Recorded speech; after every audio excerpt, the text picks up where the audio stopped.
Welcome to Cooking with Cleo. I'm Madison, this is Cleo, and today we are going to be making a pinto bean salad. I am using dried beans, so I'm going to soak them the night before to make sure they're ready to cook. Started yesterday, remember we covered them in water and they have absorbed a lot of this water, not all of it. We don't really want this water for cooking, so we're gonna just pour off the water. And then we're gonna put the beans in a pot. And we want about 4 times the amount of liquid as we have beans. Now this can be a rough estimate and you can always add water. I have this burner here that's going to cook the beans for us. And we're just gonna pour some water over the beans. Now an essential thing to remember with beans is to never, ever, ever season before they're cooked when you're working with dry beans, because if you season with salt, the beans will never cook. It's really sad, actually. In fact, culinary school 2016, Madison salted her beans, and that fateful day, Chef Ross screamed in her face, "These beans are raw!" Pretty intense. Okay, so while those cook, we're gonna get our cutting board and some other vegetables set up. So we have mise en place our ingredients here. I'm not sure if these are gonna be good, but we're gonna pick them out if they're good. Those are cherry tomatoes. We have some avocado here that Cleo dropped on the floor, so this side is very sad. She also bit into it, so we'll see how the avocado goes. We have red onion, we've got some red cabbage, and because I needed to use it, we've got some garbanzo beans, but this is not my original recipe. I just am throwing it in because I can. Alright, and we're going to start cutting. So we want this to be pretty fine. Raw onion is good in my opinion, but it can be too much, I think, in a lot of dishes. So we're gonna do our matchstick or our julienne cut to bring it into a brunoise. So, oops, didn't really want that to happen, but that's okay. Okay, and then I'm just gonna toss this part. It's gonna be really hard to cut. Okay. We're doing the 1/8 of an inch. If you need help with knife cuts, please feel free to look at my video explaining all the major knife cuts, which I can link in the description box. So my cutting board is moving around a lot, and when I did culinary competitions, some people would put wet paper towels underneath to keep it from moving, and that actually works pretty well. However, it is against serve safe rules, so if you got caught in a competition doing it, or by the health department, you get in a lot of trouble. But a lot of times people didn't get caught, so didn't get caught. Yeah. Okay. We want, I think, a little bit more red onion than this.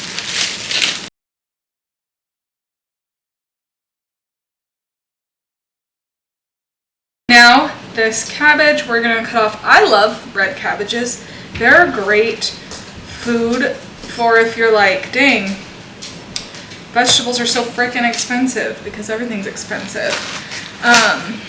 Because this cabbage has fed us for so many meals. It's a great way to incorporate vegetables. You can put cabbage into basically anything. You can eat it raw, you can eat it cooked. It's just really delicious and very, very versatile.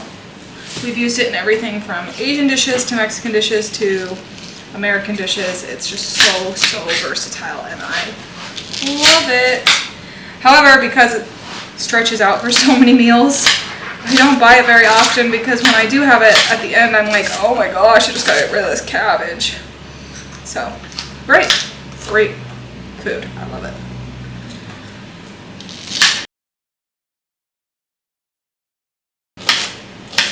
And this we're also going to take into basically a brunoise, just because raw cabbage can be a lot if you're just like eating it straight.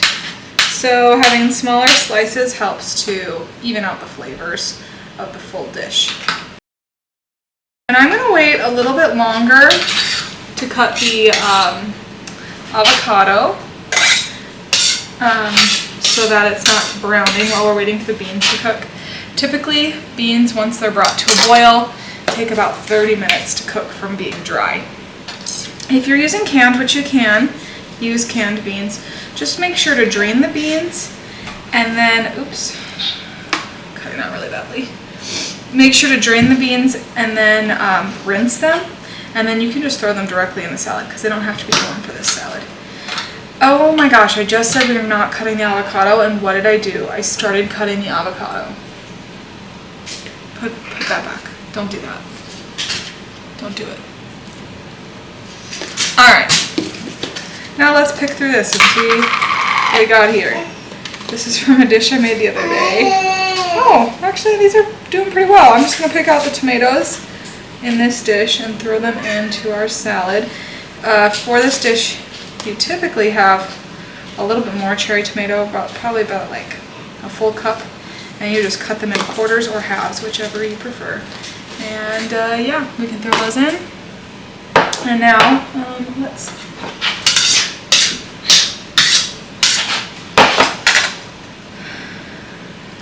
throw the garbanzo beans in.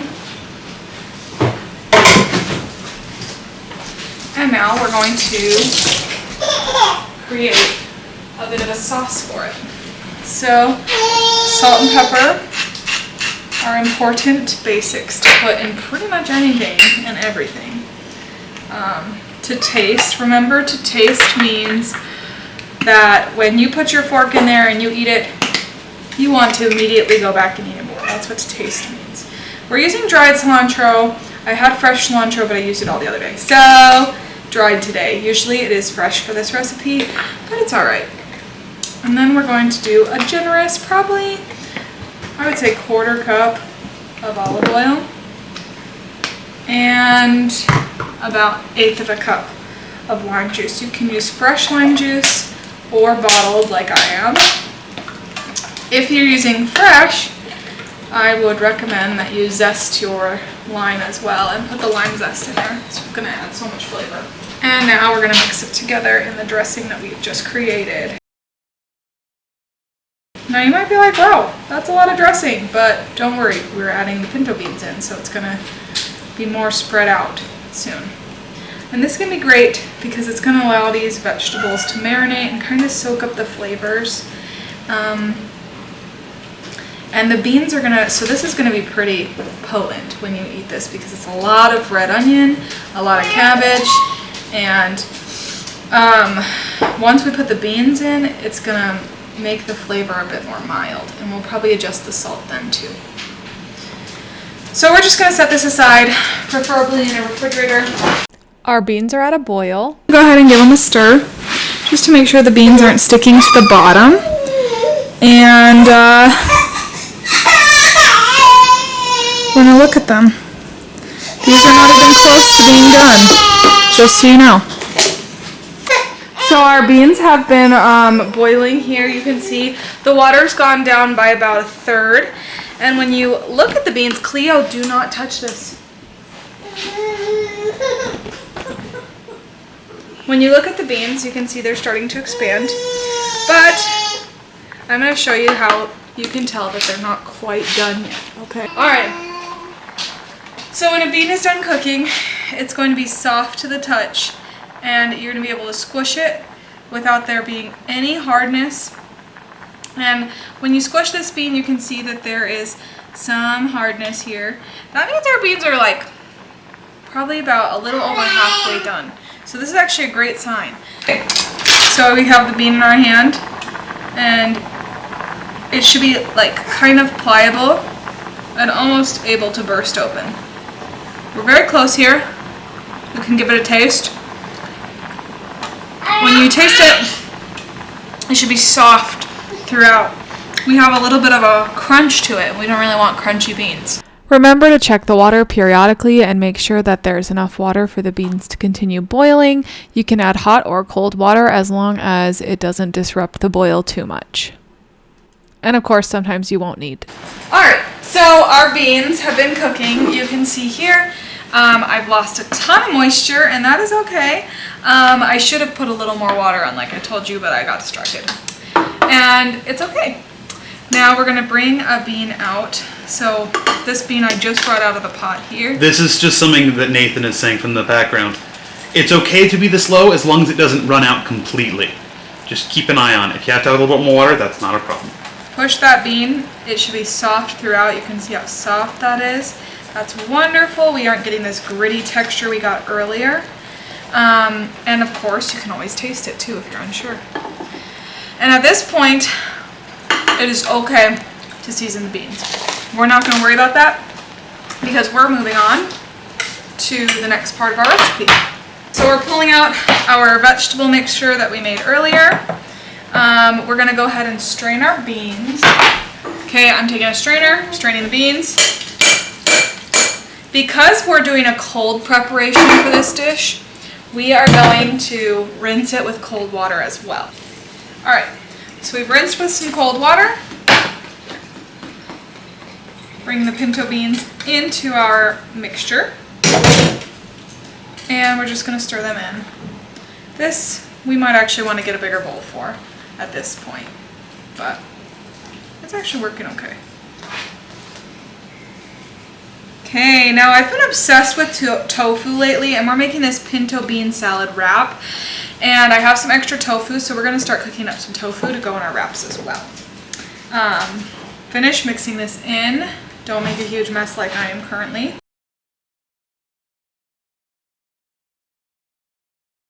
Let's taste it. Let's give it a taste. We always want to taste things. All right, I'm getting down on your level. Let's taste this. Okay. Yeah, I definitely am going to be adding some more salt. I think some more olive oil would be good too. And some more lime juice. So a little bit more of everything, honestly, would be pretty good. Go ahead and taste your mixture, see what you think. If you feel like it's missing something, that's when you're gonna go through the 5 tastes. The 5 tastes are sweet, sour, bitter, umami, which basically means savory, and sweet, sour, savory, umami, and hey, there we go, thank you. I've got mom brain. It's a problem. It's a real thing. Go ahead and add some more salt, more pepper if you want. Like I said, I'm gonna add more of everything. We want it to be very flavorful. My brain initially was like, oh, cumin. Not for this one. No, I know. My brain was like, oh, it's got pinto beans, obviously. We eat a lot of cumin in this house. A lot. Cumin and garlic and onion and yummy flavors. Okay, go ahead and give that a taste again. Let's taste it together.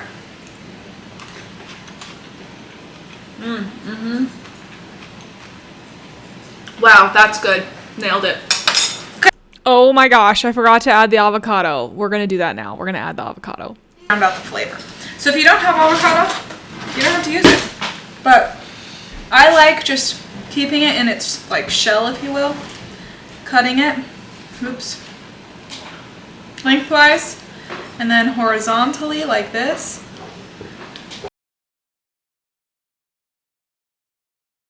Two. And this is where it might be beneficial to move to a big bowl because we're probably going to squish the avocado since we're not moving it.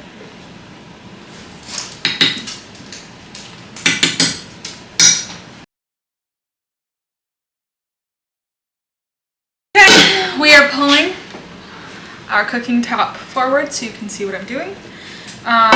Put a pan on. We're going to heat this up. Okay.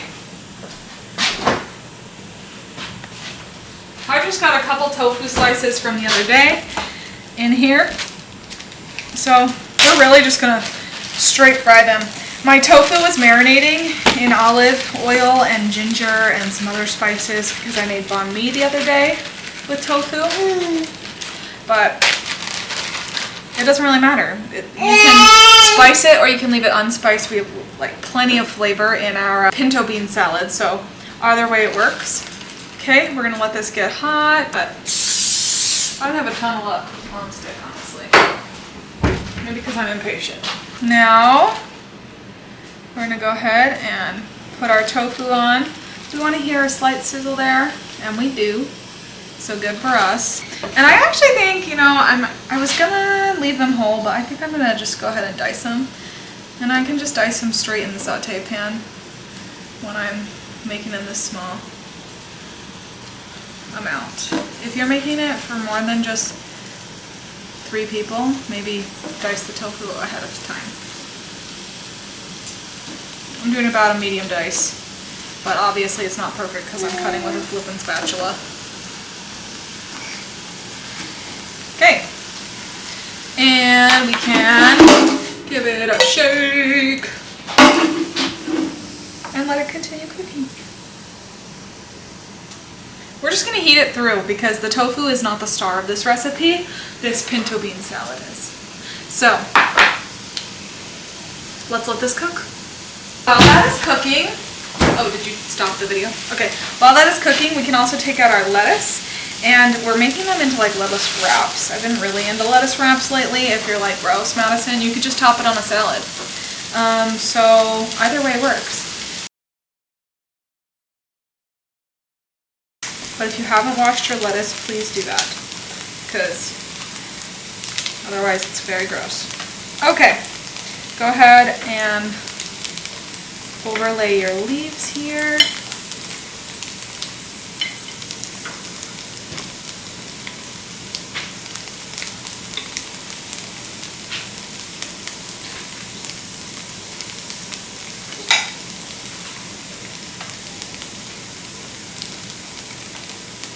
Okay, go ahead and put that pinto bean salad in there, and then we're waiting for our tofu to finish.